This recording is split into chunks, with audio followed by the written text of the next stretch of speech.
My wife is not very easily impressed. It's about time that I finally made something she might like and actually want in the house. That looks awesome!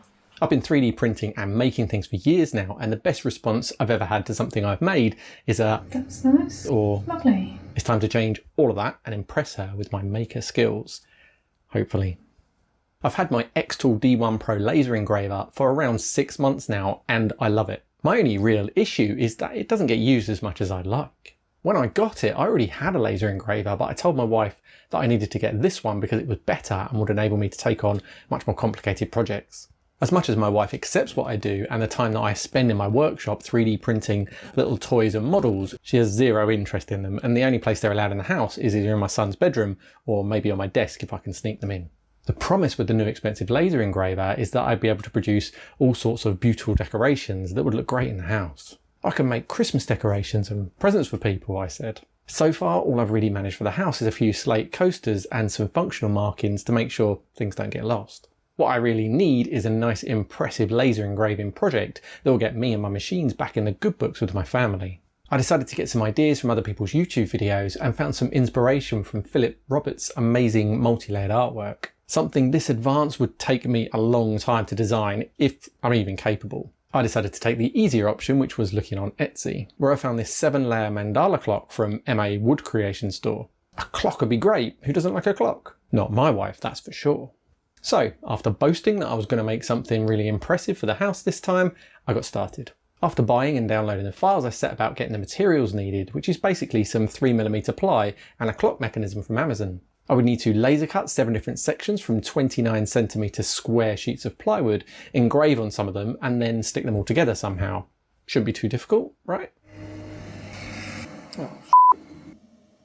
A friend of mine had some plywood offcuts, so he asked me what sizes I needed so he could cut them down to size for me to make it easier. Unfortunately, at this stage, I got really busy with work, and although the D1 is fast, some of these parts were going to take over an hour and a half to engrave and then cut out. There was no way that I could stand next to my laser engraver for this long. I just had too much to do. I decided to get started with some of the simpler layers that didn't need any engraving, which is when I realised that I'd forgotten to add any margin onto the material. My friend had done exactly what I'd asked and cut each square to exactly 29cm. This meant that I had zero margin for error, and I actually wasted a couple of sheets trying to get things aligned correctly.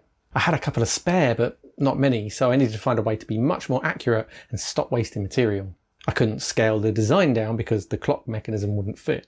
So now I had two main problems. I needed to line my files up more accurately on the material, and I needed to find a way to carry on working while some of these files were being engraved and then cut.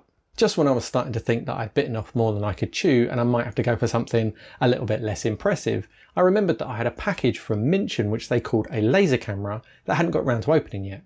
I've got a couple of Mintion's Beagle cameras which I use for monitoring my 3D printers, and they work great. If the Lasercam works as well, then at least I might be able to watch the engraver running while I quickly nip out for a wee. You can't leave a laser engraver running a job unattended because there's always a chance of fire when you're literally burning wood.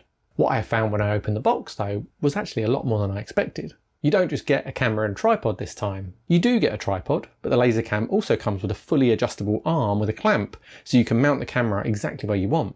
I also found by skimming through the manual that there is a way to use the camera image to line up your job on the material accurately. If I could get all of this set up relatively quickly, then I might actually be able to use some of those pre-cut sections. I also discovered a flame detector in the box. I would never leave my laser engraver running unattended in my workshop while I was in my house, unless there was some sort of automatic cutout when a flame's detected. If this works, then I might actually dare to get on with some work while the longer jobs are running. As with other products from Mintion, the Lasercam is really simple to set up. You download the app, create an account if you don't have one, plug in the camera, and then when it tells you that the camera is ready for Wi-Fi connection, you show it a QR code from the app to get connected. Successfully connected to the Wi-Fi. You then just select your laser engraver from a drop-down menu or tell it your dimensions if your model isn't listed. That's it. And once you're connected, you can watch and control your laser engraver from anywhere in the world, literally. You can send files directly from your phone or PC, frame a job, and then start it running from wherever you like. Of course, running a laser engraver without anybody nearby would be stupid, but what it will enable me to do is get set up, watch the start, and then get on with some other work nearby with the camera feed on my phone. You can also record time-lapse videos if you want to, but personally I don't find laser engraving time-lapses quite as interesting as 3D printing time-lapses. The last big feature I wanted to use though was the ability to line jobs up using the camera image. For this I needed to use Lightburn rather than Xtool's XCS software, but that's fine. There's a quick calibration process and then you can fine-tune things from there, but I was pretty astonished with how accurate you can be with it. Using the Lasercam from Mintion, I was easily able to line up those clock sections and stop wasting material and time. Once I'd added and tested flame sensor, I had the confidence to go more than 3 feet away from my machine while it was running too.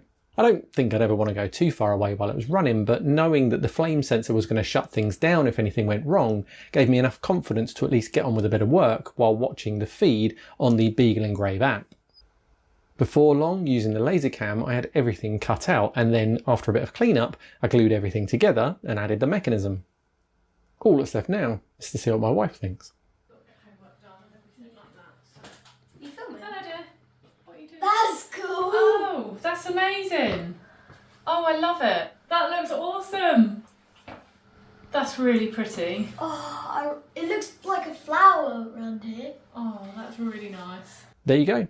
I'm once again the hero of my family, and it's all down to the Xtool D1 Pro combined with the Mintion Lasercam. I'm now fully set up with remote control and accurate alignment of laser engraving or cutting jobs, and taking on bigger and better projects will be a breeze. Watch this space to see what I make next. Check out the links in the description if you want to learn more about the Xtool D1 Pro or the Lasercam from Mintion. Both are great at what they do and I can highly recommend them both.